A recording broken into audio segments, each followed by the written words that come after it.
ini akan menimbulkan kekhawatiran dan stigma-stigma buruk terhadap Islam itu sendiri.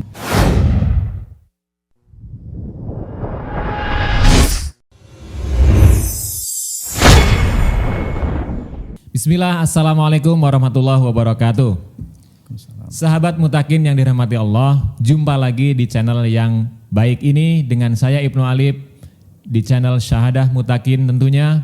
Dan pada kali ini kita akan berbincang-bincang dengan narasumber Ustadz kita, yakni Ustadz Safrizal Mutlis LC. Assalamualaikum Ustadz. Waalaikumsalam warahmatullahi wabarakatuh. Sehat Ustadz ya? Alhamdulillah bil khair.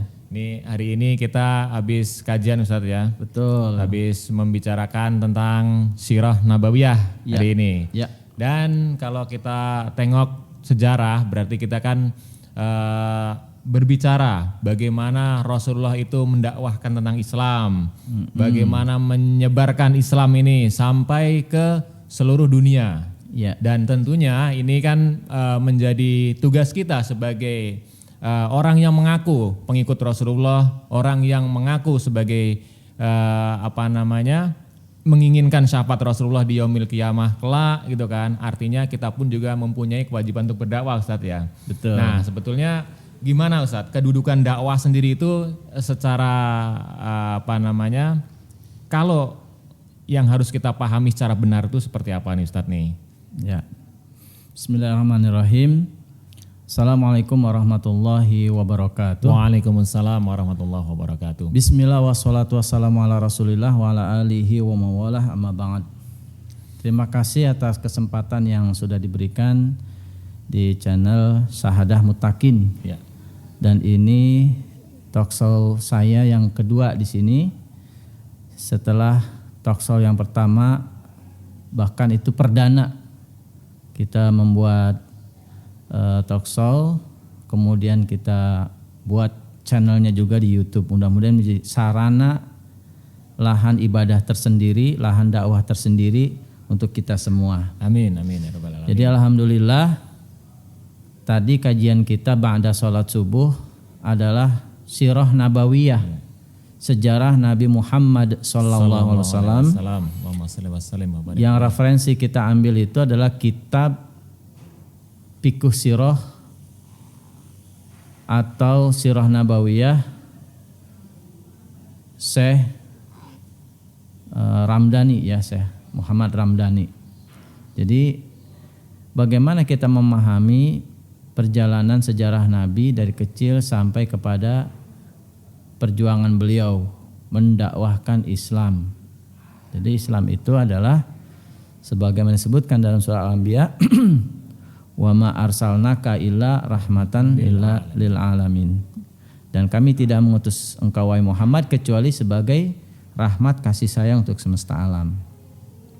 Dan tema kita tadi berkenaan tentang syariah atau ekspedisi dakwah yang Rasulullah lakukan kepada para raja-raja yang ada di sekeliling Jazirah Arab, bahkan dunia, yaitu di Romawi serta di Persia. Termasuk juga di Afrika itu pada saat yang terbesar adalah di Habasyah atau Ethiopia. Nah, bagaimana sih pemahaman kita tentang dakwah Rasulullah ini? Kalau menyitir dari ayat dari Al-Quran surat An-Nahl ayat 125, Allah berfirman, A'udzubillahi minasyaitonirrajim, Bismillahirrahmanirrahim, Ud'u ila sabili rabbika bil hikmati wal mau'izatil hasanah wajadilhum billati hiya ahsan. Serulah olehmu, ajaklah olehmu, panggillah. Kalau dalam ilmu sorof, kalimat ud'u ini disebut fi'il amar, kata kerja perintah, Pak ya. Jadi Allah memerintahkan kita untuk berdakwah, untuk mengajak, untuk menyeru. Sifatnya wajib. Jadi al-amru al-aslu fil amri lil wujub. Asalnya amr itu adalah wajib. Kalau dari bahasanya itu sarafnya itu da'a yad'u du'aan wa da'watan. Jadi menyeru, mengajak, berdoa juga. Jadi kita kepada Allah berdoa, meminta, memohon, menyeru juga kita kepada Allah. Apa yang kita doa, apa yang kita mintakan. Nah, kepada umat manusia kita juga berdakwah. Ini berarti secara horizontal, secara vertikalnya adalah kepada Allah berdoa, secara horizontalnya adalah kepada sama manusia. Jadi apa yang Rasulullah lakukan ketika setelah perjanjian Hudaybiyah, Rasulullah mengirim duta utusan untuk berdakwah kepada para raja. Dengan apa? Dengan bahasa kasih sayang, dengan bahasa menyelamatkan, dengan mengirimkan surat-surat dakwah yang dibawa oleh para sahabat. Yang isinya itu aslim taslam, masuk Islamlah kamu akan selamat. Jadi dakwah itu menyelamatkan. Ya, menyelamatkan, bukan memukul, bukan menyakiti, bukan menzolimi. Jadi Allah mengutus Rasulullah Nabi Muhammad SAW itu untuk menyelamatkan umat manusia. Jadi kalau ada perilaku-perilaku yang tidak menyelamatkan umat manusia, berarti ini menyelisih apa yang Rasulullah lakukan, Rasulullah ajarkan. Ya. Qad ja'akum rasulun min anfusikum anittum alaikum azizum bil mu'minina raufur rahim. Ya. Sungguh telah datang utusan kepadamu amat sangat ya sayang, pengasih ya. Nah, ini berarti harus kita pahami bagaimana konsep dakwah Rasulullah Nabi Muhammad SAW. Baik, menarik Ustadz. Tadi di ayat surat An-Nahl yang barusan Ustadz bacakan tadi, berarti ada dua yang kita ambil yang sarinya, yakni kewajiban tentang berdakwah itu sendiri bagi kita sebagai umat Rasulullah SAW, dan juga yang kedua kali dakwah dengan cara yang baik, ya kan tadi kan bil mau idotil hasanah itu tadi kan ya artinya kan ya. Nah berarti kan sekarang ini Ustadz ya, artinya ada framing atau Islam itu kan kadang-kadang sebagian orang nih ada yang berpendapat bahwasanya Islam itu ditegakkan dengan pedang, Islam ditegakkan dengan kekerasan, gitu kan. Nah ini sepertinya kan nggak mungkin, kontradiktif dengan ayat yang tadi disampaikan itu kan ya Ustadz ya. Nah betul. Ini seperti apa nih Ustadz, kok bisa muncul stigma-stigma seperti itu sebetulnya ini gimana, kita prihatin juga nih Ustadz nih. Iya baik, jadi dalam lanjutan ayat yang tadi itu harusnya kita memahami hukum-hukumnya dulu. Ya, ud'u ila sabili rabbika bil hikmah. Hikmah itu dari kalimat hakama yahkumu hukman. Ada istilah hakim. Hakim itu orang yang ngerti hukum sehingga dia bisa memutuskan perkara. Bijaksana. Sehingga hikmah itu dengan kebijaksanaan. Jadi perkaranya diputuskan dengan bijaksana, bijaksana dan bijak sini gitu ya. Bukan di sana aja bijak, di sini nggak bijak gitu. Ya, kan ada istilah bijaksana, tapi di sini nggak bijak ya, bijaksana bijak sini gitu ya. Jadi dengan hikmah, dengan ilmu, dengan hukum, dengan kebijaksanaan. Contoh, kita mau menyeru atau berdakwah kepada seorang yang fakir miskin, sementara di rumahnya itu dia tidak ada apa-apa, bahkan bisa dikatakan 3 hari dia itu belum makan, belum minum, belum makan, gak ada makanan di rumahnya. Kita datang ke rumahnya, kita bacakan ayat, kita bacakan hadis sampai berjam-jam nggak bakal masuk. Kenapa? Perutnya lagi lapar. Ada dipukulin gitu. Yang ada mungkin kita diomelin, dimarahin gitu ya. Tapi kalau kita bawa sembako, ya kita bawa bahan makanan tanpa kita berucap, tanpa kita berkata, membacakan dalil, membacakan ayat, ya itu yang disebut dakwah bil hal. Ini disebut mau'izatul hasanah. Itu yang Rasulullah pertama lakukan kepada individu-individu.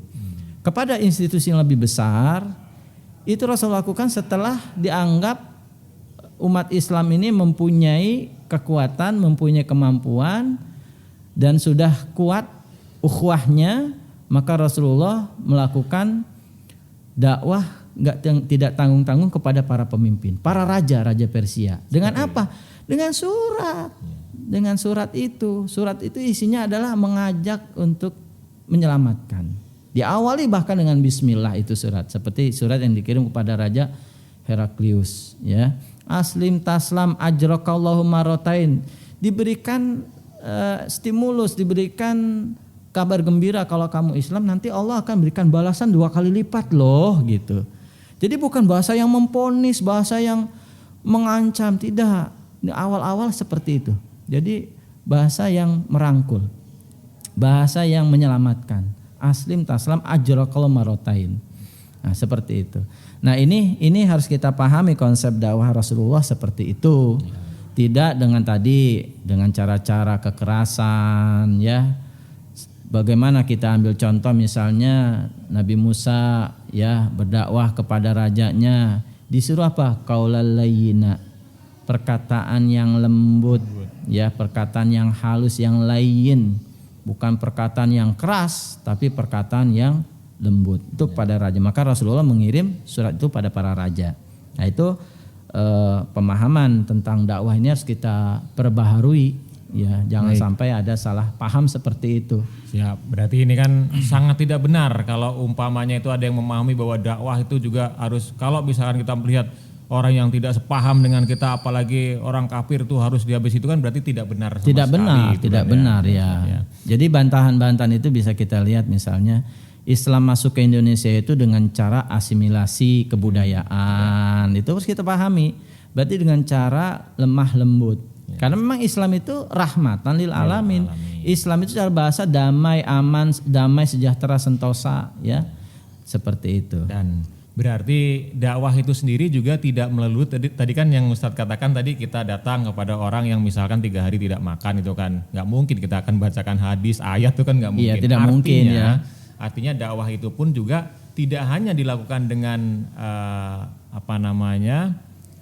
kita berkata-kata melalui podium, melalui mimbar ataupun dengan kajian-kajian, tetapi dengan kita berakhlakul karimah itu sendiri sebetulnya itu bagian dari dakwah, Ustaz. Betul ya. Tidak dengan retorika saja dia artinya pandai berceramah. Yang menjadi pelajar bagaimana dia itu berakhlak menjadi yang pelajar bagus, yang baik, itu menjadi dakwah dia. Sebagai pedagang, bagaimana layaknya pedagang yang menurut konsep Rasulullah itu juga sama, dakwah juga. Jadi seperti itu. Tidak melulu harus melalui ucapan saja.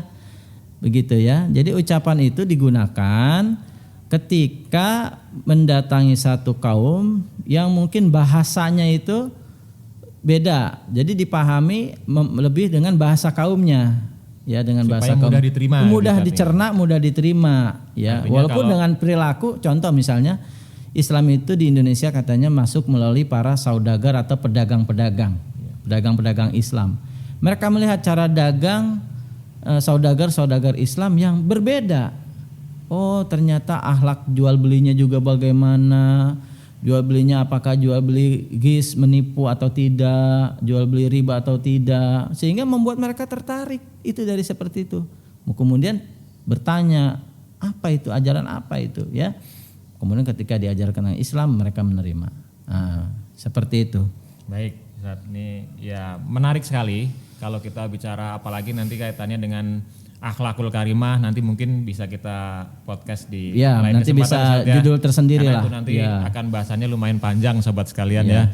Jadi kalau hari ini kita bicara tentang bagaimana kita harus berdakwah, dan yang terakhir nih Ustaz, sebagai penutup podcast kita pada hari ini adalah untuk mematahkan, artinya yang tadi telah kita sampaikan bahwasanya Islam itu disampaikan dengan kelembutan. Islam itu rahmatan lil alamin itu kan. Nah itu mungkin ada pesan untuk sobat Mutakin sekalian, Ustadz. Bagaimana yaitu tadi, artinya kita berdakwah dengan lisan maupun dengan perbuatan kita, yang mana jangan sampai ini bisa kita bantah, artinya tuduhan-tuduhan yang selama ini dilabelkan terhadap Islam itu teroris, Islam itu ada radikal, itu kan bukan seperti itu sebetulnya. Silakan, Ustaz. Baik. Jadi ini yang akhir-akhir ini bahkan hampir setiap beberapa dekade tertentu selalu terulang dan terulang ya. Ini karena tidak memahami konsep Rasulullah secara kafah, sehingga ada tuduhan-tuduhan seperti itu. Dengan cara kekerasan, dengan pedang, ya, karena tidak memahami sirah Nabi, sejarah Nabi. Kalau kita dari awal kita pahami, baru kita akan mengerti seperti apa. Maka yang mereka lakukan seperti itu, sungguh amatlah jauh dari nilai-nilai Islam. Bahkan kalau kita misalnya melihat bahwa kanan nasu ummatan wahidatan, adalah manusia itu awalnya satu umat gitu.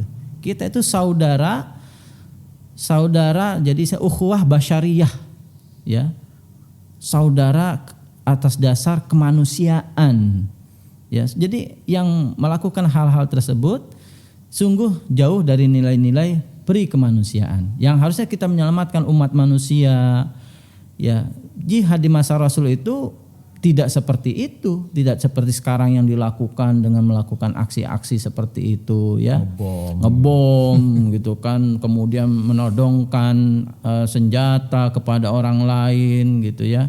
Ini sungguh jauh sekali dari nilai-nilai yang Rasulullah Nabi Muhammad SAW ajarkan. Demi Allah, kalau kita membaca kitab sirah, baik sirah Nabawiyah Ibnu Hisham, Al-Mubarakfuri, ataupun Ramadan Al-Buti, atau Ar-Ramdhani dan sebagainya, itu kita akan menemukan bagaimana akhlak perjuangan, ya, akhlak berperang saja itu ada, ya, tidak kasar, tidak sembarangan, tidak semena, tidak asal tembak begitu, ya.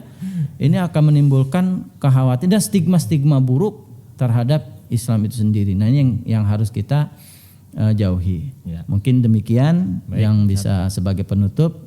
Maka sebagai penutup di sini kembali, ya, tadi Allah sebutkan wa ma arsalnaka illa rahmatan lil alamin, dan tidaklah kami mengutus engkau wahai Muhammad kecuali sebagai rahmat kasih sayang untuk semesta alam, untuk seluruh alam, ya, termasuk umat manusia, seluruh hewan dan sebagainya. Itu saja, ya, mungkin, baik. Pak. Baiklah Sobat Mutakin yang dicintai Allah Subhanahu wa taala, demikianlah perbincangan singkat kita pada pagi hari ini, dan mudah-mudahan perbincangan singkat ini bisa memotivasi kita sekalian untuk dapat lebih peduli berdakwah dengan profesi apa yang kita miliki, dengan kemampuan yang kita miliki, baik sebagai pelajar, sebagai wirausaha, sebagai apapun profesi, bahkan sebagai manajer atau direktur sekalipun, dimanapun posisi Anda, bahwasannya dakwah itu bisa dilakukan dengan akhlakul karimah. Demikian, terima kasih Ustadz. Ya, jazakallahu khair. Barakallahu fiik. Wa iyyak. Assalamualaikum warahmatullahi wabarakatuh. Waalaikumsalam warahmatullahi wabarakatuh.